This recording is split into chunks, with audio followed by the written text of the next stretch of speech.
Hello, welcome to Rewrite Your Reality with Reese. I am your host, and today I'm going to talk about a very cool question. Somebody asked me about what do I think about affirmations, subliminals, meditations, whether they create reality or what's really going on with them, which one to use, that kind of thing. So, where I want to start is that those things, fundamentally, as powerful as you may think they are, that's how powerful they are. If you think they are absolutely necessary to create your reality, then that's the experience that you will have. You will be required to say 10,000 affirmations a day until you see something different in your reality. Now, here's the thing: they don't actually do anything. It's your belief in them that gives them power. They are ultimately powerless in your reality. They do nothing. Only what you give them power to do. And I'll give you like a very cool example, right? Let's say your desire is to win a race, 100 meters, 200 meters, or whatever it is, right? And you run. You come out in the middle. You come out last year. It doesn't really matter. You've trained and trained and trained. You've affirmed and affirmed and affirmed. You've imagined even, and you come out in the middle. And then you immediately say, I am not worthy, right? I am slow. I am useless. I am whatever. Here's the thing: you put that loss there. And then you say, I am not worthy because you lost. You feel this is evidence of who you are. But that's what an affirmation kind of is, right? It is a declaration of who you are. The evidence that you require for the affirmation to be true is actually up to you entirely. If you say you losing is evidence of I am not worthy, it is. If you say evidence of I am worthy is because I can imagine myself, I am aware of a version of myself having crossed the finish line first, being the winner, I am. It's true. That is evidence. You're declaring what you are considering evidence to be. So if you consider evidence to be your awareness and only your awareness, then that is the only evidence you will ever need. And it is the only evidence you will ever need as per every single guru and spiritual teacher and literally yourself screaming at you from the very moment that you realize you exist. Like your awareness is literally all you need. It is truly that. You know, you don't need this pool, you only need me. Jesus said that to the man at the healing of the pool at Bethesda, right? Or Bethesda, whatever. Doesn't really matter.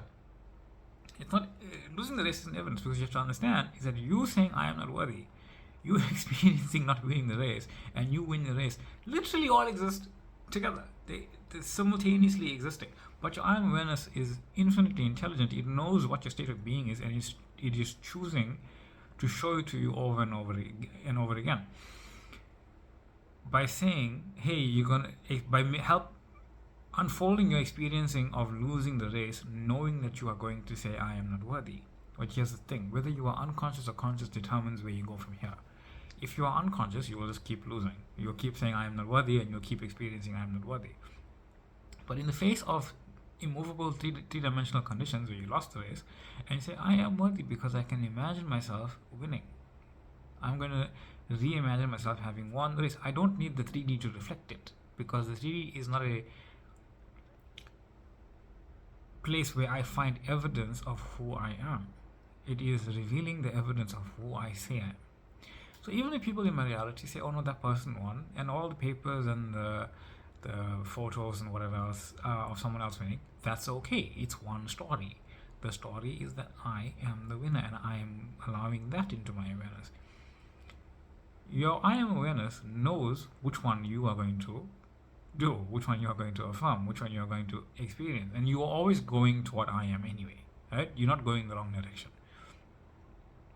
So it puts that there for you to really know who you are. And as you become more conscious, you will realize every single time you were saying I am not, you are actually what I am. That being said, when you are conscious and you lose the race, or don't win rather, you say, no, I am worthy. I choose to revise that. I choose to experience myself being the winner. Because even if I didn't experience winning, I can still experience winning. Even if I didn't win, I can still experience winning. That's the point. The point is you can experience whatever it is right now. And the physical experience will be a reflection of that. Like whether you choose to win or lose, you will still win by experience, by assumption, by being.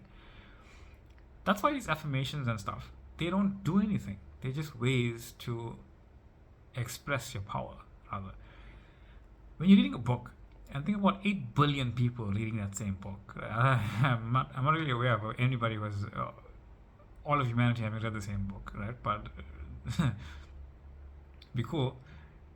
When you're thinking about the story as the character, the main character, usually we embody the characters in the story, right? And you're imagining it. Remember, the words on the page aren't making you create the ideas in your mind.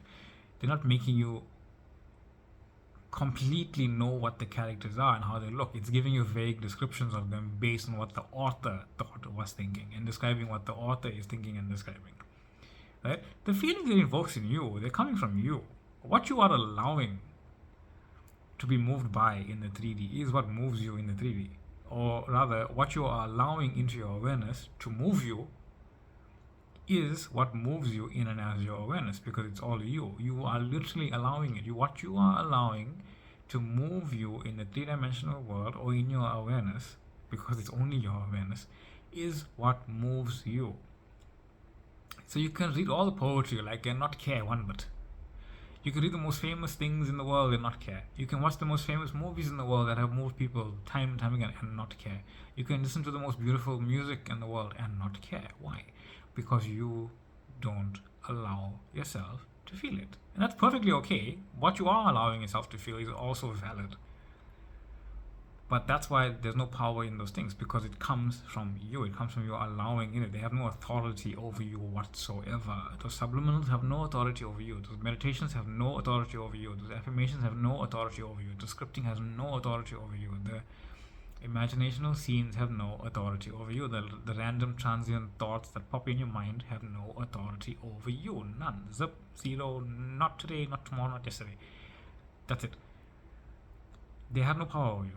What you are allowing to move you in your awareness is why you move in and as awareness. That's it. So when you allow yourself to really know the evidence is my awareness, you realize I'm using those things as tools to put my awareness on something that I like, in a way that I like. If you like to script and let the story flow from you, you realize it's coming from you. You're just calling the unseen in a certain way. When you're affirming it because you don't know what the story is, you just want to affirm something specific, go for it. You want a script, you want a subliminal messages because you want to embody this idea. You know that this is the idea that you're choosing. You just want to let it flow through you more while you sleep. Cool, great, it's coming from you. If you want to meditate on this idea, 100% with you, go for it. It's all you. But know that it's because you are allowing yourself to be moved by this certain thing. The thing doesn't move you. You allow yourself to be moved. Because no matter what it is, it will move if you do not allow yourself to be moved by it.